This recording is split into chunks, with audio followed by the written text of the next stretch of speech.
more people are telling us who they are. Terrific. So everyone, thanks for joining us. We're going to spend about 30 minutes or so going through the slide deck to talk about this year, LASA 25-26. Ananda and I were deciding today how to say it earlier this morning. And then we're going to leave the floor open for questions and any sort of question or answers or anything we can fill in around it. So I'll go ahead and get the presentation started. Please, if you have any questions during the presentation, drop them in the chat and Josh will give me a shout out because I'm going to take myself off camera because I don't like to watch myself when I do this. So give me 1 second.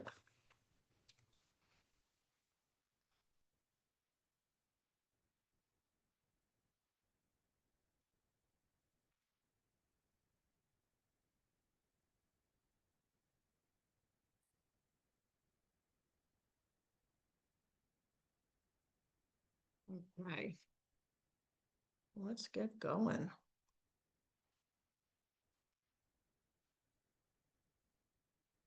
All right, everyone. Like I said, we're going to spend a little time today learning about the actual priorities of the LASA program, who's eligible for the program, what assistance is available, how the awards happen, and the administration associated with that. And then we're going to talk a little bit about the scoring rubric and changes to the e-civis system, which is now called UNA.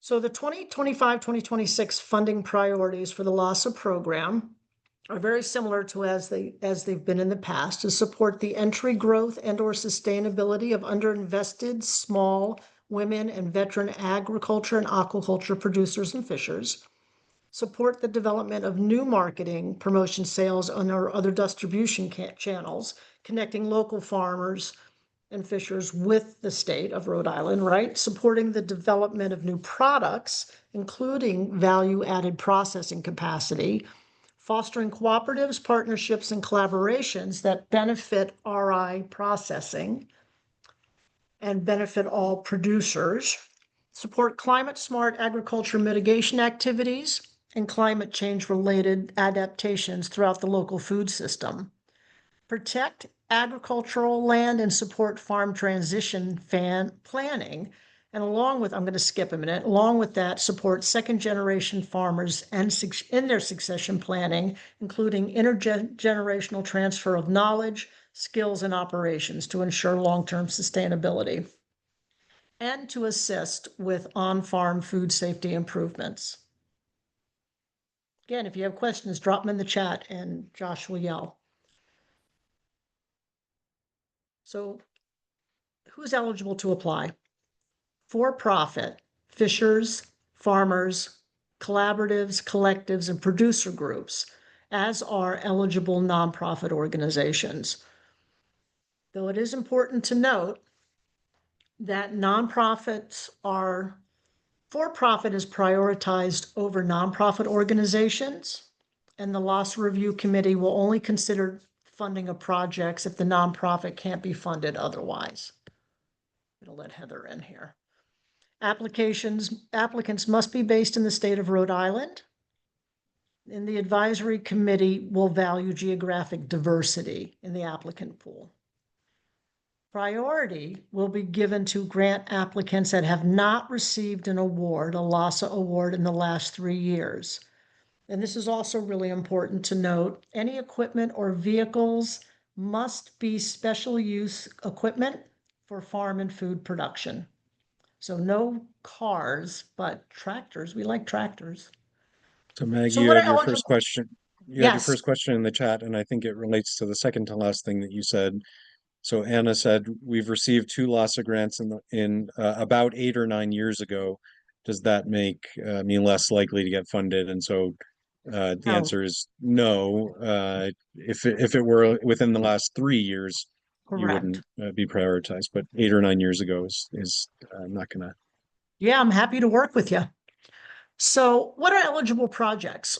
The project or the program, right, that you're going to develop as part of your application must serve at least one of the following purposes in order to be eligible. They have to support the marketing of Rhode Island grown agricultural products and local seafood.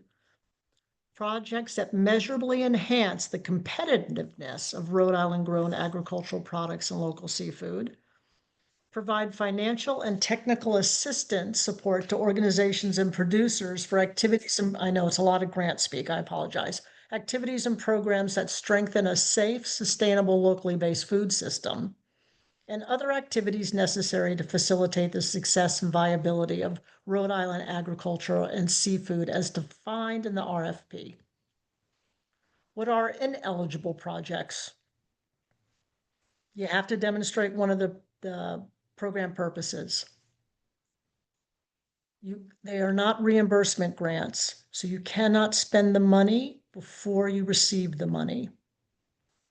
If you are out of compliance with any federal, state, or local laws or regulations, if you have received a LASA grant previously and failed to meet those reporting obligations, if you're not engaged in local agriculture, aquaculture, or local seafood, and this goes back a little bit to being out of compliance, right? So if you were ever in any other department grant or assistance programs or part of a group that was unable to perform, right, or currently experiencing performance issues with a previous grant program, so are you not doing your reporting? Are you not in compliance?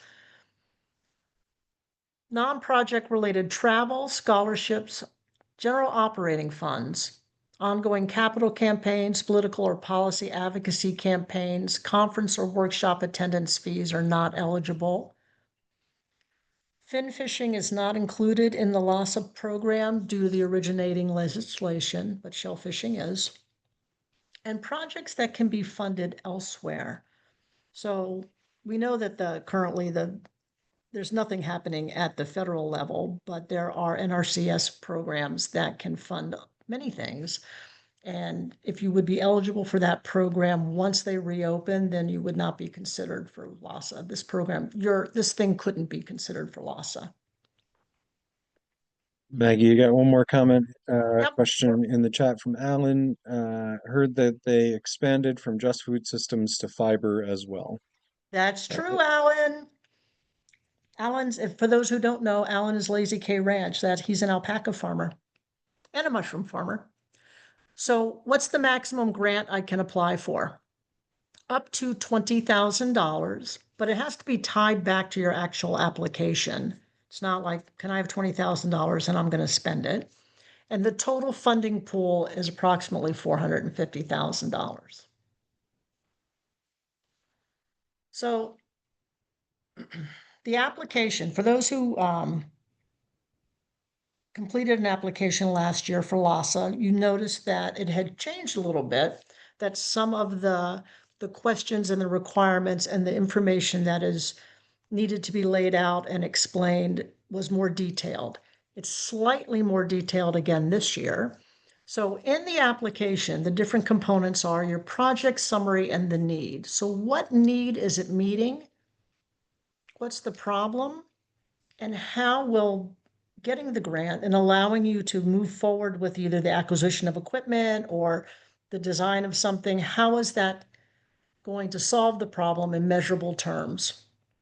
We have to develop a work plan with milestones and a timeline. That is part of the application process. We want to illustrate how the investment, right, that the state makes removes a bottleneck or allows you to expand the business. And then how do we quantify the expected results? Is there an increase in volume? Is it measurable? And how do we measure that? Is there an increase in accounts? Are you going to get more clients?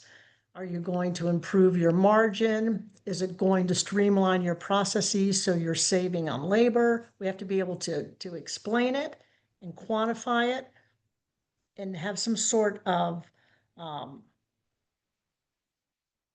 percentages attached to all those things. Does it expand a market channel? And what's the revenue logic behind your improvements? What's the evaluation plan and what data will you be tracking? Letters of support or partner commitments if applicable. So if you're working with a handful of other farmers to get a piece of equipment that's going to allow all of you to improve your operations, do you have letters of agreement between you? Is there a formal operating agreement? Is it informal letter of support? We would want to include those. We need a detailed line item budget. The budget is often something that trips people up, to be honest with you, because we have to do the budget twice, really, and it is very detailed. So each cost has to be tied back to the task and the outcome. And for anything that's a major item, like if we're getting a single piece of equipment, we're going to want a quote for it. Keep administration and overhead to less than 10%, or I encourage you to find another way to pay for that and to use the LASA funding as it's purely intended, which is to help you drive your business forward. And then if there is any match or complementary funding that you might need to buy the piece of equipment, like it's $20,000, but it's really 25, we need to show where that money's coming from and that you have it to be able to put it into the pot. So the basics to actually get into the portal and to complete the application is you need to register with sam.gov and get a UEI if you don't already have one. That's a unique entity identifier. You need to register in the Ocean State Procures portal so that you can become a registered vendor with the state of Rhode Island. You need whatever tax ID number you are currently using, either your EIN if you have one or a social security number. And you need an UNA account, which is the old eCivis account. So if you have an eCivis account, it will go over to UNA. The next time you log in, you'll see. And if you don't have one, there is a clickable link in the slides. So the application is actually located at the DEM's website on the LASA page. And there's also a direct link here to the RFP. The only way to get to the application, to get to the portal to find it, is through the RFP. It has an apply here button. And I know some of us, we worked through that last year, but it's still the case. I want to talk a little bit about UNA and the system because that leads to a lot of frustrations for folks. Best practice is to work in Chrome as the browser in incognito mode. Save as you go and log out before the end of the day or when you complete your day. If you don't save, it may not auto-save for you. And yes, you may be required to log into the portal twice for security reasons. It's not a hiccup. And this year, the application process is a little different. So there are 4 sections that must be completed before you can submit. So if you had a previous eCivis account, all your background information, your profile information no longer is there. So that's now contained in core information. Then there's a button where we complete the state of Rhode Island standard application questions. Then there's a button where we complete the LASA application.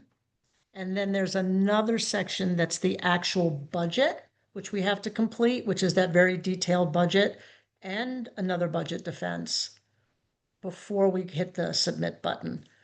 And I ask everyone, please do not hit submit until you and I have at least touched base and I've had an opportunity to make certain that you're all buttoned up inside the application portal. So if you haven't received a grant in the past, the award letters detail everything in the grant, the approval, the terms, the requirements, and the next steps. Projects can be up to 24 months in duration. Grantees are responsible for the interim and final reports, so it's 12 months, and then at the end of the grant cycle, full grant awards will be provided after the signing of the agreement or the contract. And 100% of the funding will be provided by or before June 30th of 2026. Program funds are administered by DEM. Grant applications are reviewed by the LASA Grant Advisory Committee, and they review every single application, just so everyone knows and sort of understands why there's a gap between submission and notice of awards. Last year, they had to review 90, all of them. So they have to review every single one, and they're scored, and we'll talk about scoring in a minute.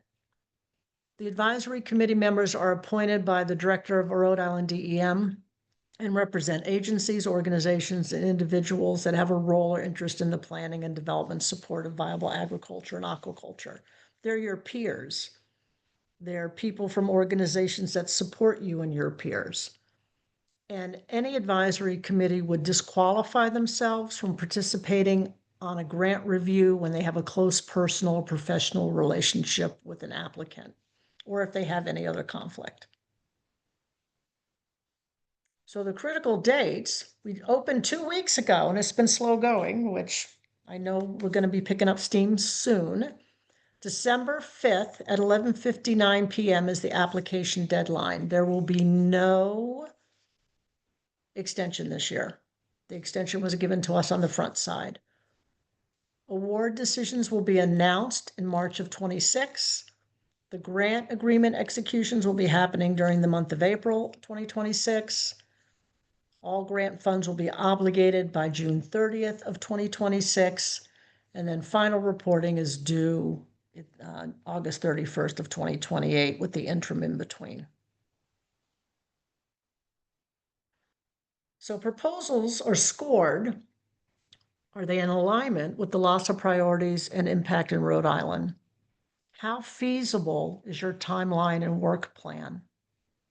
Is it right-sized?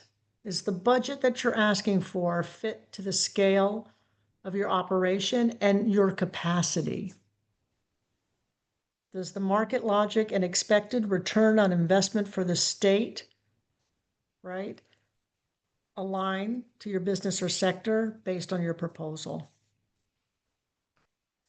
Strength of the budget documentation and quotes.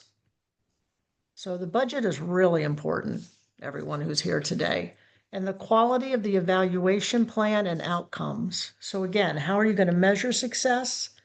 How are we going to quantify it? And how are we going to track it? Here's the actual scoring rubric. So the strength of your application, 5 points, right? What's the program? That's worth 5 points.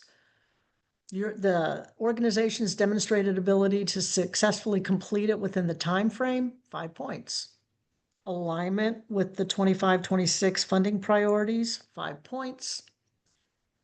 The funding request matches the scale of the business, and that's really important. So, if you're a brand new farmer and you've not made a lot of sales yet, so you did $10,000 last year, asking for 20 may be a stretch. We would really have to defend that ask. Is the applicant for profit? 5 points. And what's the return on the investment to the LASA program? Also 5 points. If you have any letters of support included with your application, that's worth 5 points, but you're not deducted. You just won't get them if you don't have any. The budget has the highest point grouping or biggest scored point of 15. Do we have quotes for purchases of equipment and supplies? And it's important to note that DEM frowns on you paying yourself. That's really not a good ROI for the program. And then the evaluation criteria. Is there a clear description of what success looks like for the project? Is there a clear description of how the applicant will evaluate the success of the project? And is there a clear plan for the project to become self-sustaining? That's worth 10 points. We don't want to come back the next year and ask for more funds to do the same thing again. How does it drive your business forward? What other technical assistance and supports available? So this webinar will be on the DEM website and on the Food Policy Council website. You can work with me one-on-one, and I am happy to do that until the bitter end, 11:59 on December the 5th. We have 3 in-person opportunities that we're still putting together all the final details on. October the 28th at Southside's building at 404 Broad. November the 1st with the Southern Conservation District at Fresh Harvest Kitchen. I don't have any, that's a Saturday. I don't have any other real details on that yet. And November the 4th with the Eastern Conservation District, which is going to be, I think, in Tiverton at the library, but it hasn't been finalized yet. And at the South Side event, we also have the Northern Conservation District participating. Things to know. Right, applications must be submitted by 11:59. There's no extension. They are only accepted through the UNA portal. No hard copies, no email, a download, only through the portal. If the application is not complete, then it doesn't even move to the review stage. So it's really important to connect with me so we can verify that, right? And if English is not your first language, and you have difficulty understanding the materials or the application, if you send me an email, I'm working on getting the application questions translated. And I think at the South Side meeting on the 28th, we're going to have some translation services available then. That's it. I'm going to stop sharing so that we can have questions, because I'm sure we'll have some, or we're going to be silent. I know it moves fast. Oh, there's stuff in the chat. Was that all of our questions already? Yes, it was. Yep. Okay, awesome. Any Well, thanks, questions we Maggie. can answer? Any clarification? This is a really terrific state-sponsored opportunity. It's not federal funds. It's been around since 2014, right, Josh? So we're in I think you're right. year 11. The deadline is December the 5th, Jeffrey. But if you want to work with me, I'm going to ask you to register, because the closer it gets, the less time I have. I'll be available for technical questions. I'll be available for last minute, that I didn't push this button or I can't find this link kind of stuff, but to really help you put the words together in the limited word counts that we have in all the places in the application. We'll run out of time to be able to spend quality time together. At Rhode Island Grown Day, I said, if you're not registered by the 15th of November, it's hard for me to provide any significant support. Maggie, can I also add that some of the functionality of the grants management software can be tricky and out of our hands. So if we go to the IT folks to fix something for you guys, then that also could make the timeline longer. So just give yourself as much time as possible, just in case any of those IT issues pop up where we need to have a third party person assist. Yeah, because that happens every year, and it can take some time. Right. Thank you, Ananda. That's why, again, I really encourage you to work in Chrome Incognito and not to try to come at it another way, because Chrome Incognito beats some of those blocks. Thank you for doing that, Josh. Josh just dropped the link to register with me in the chat. And then there was a question that I saw, someone said, examples of funded projects. I thought I saw that. Yeah, that's from Heather. Yeah, and there are many examples. You can go on the DEM website. I'm going to grab that for you all, and you can actually look through past grant award recipients on that webpage. I've worked on successful applications, everything from large-scale refrigeration, small tractors. I've worked on all kinds of things. Storage, equipment,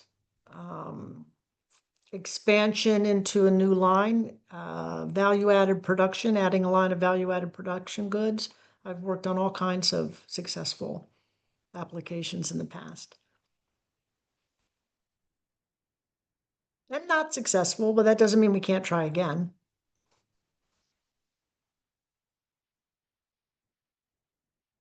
No other questions? We're here, we have time, or we can give everyone some time back. I always know this, we always set an hour for this. And we know it always tends to go much quicker because until you're actually in the portal and looking at the application, it won't, it doesn't spark any real questions until you've touched it. There is, when you register with me, I have a copy of the questions. I have a direct link to the RFP.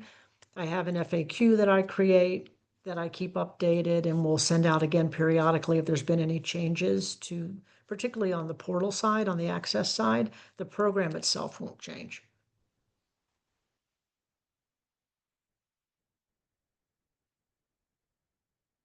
It's a quiet I will bunch. underscore what Maggie said, and she's very nice about it. She is amazing, and you should absolutely take advantage of her assistance.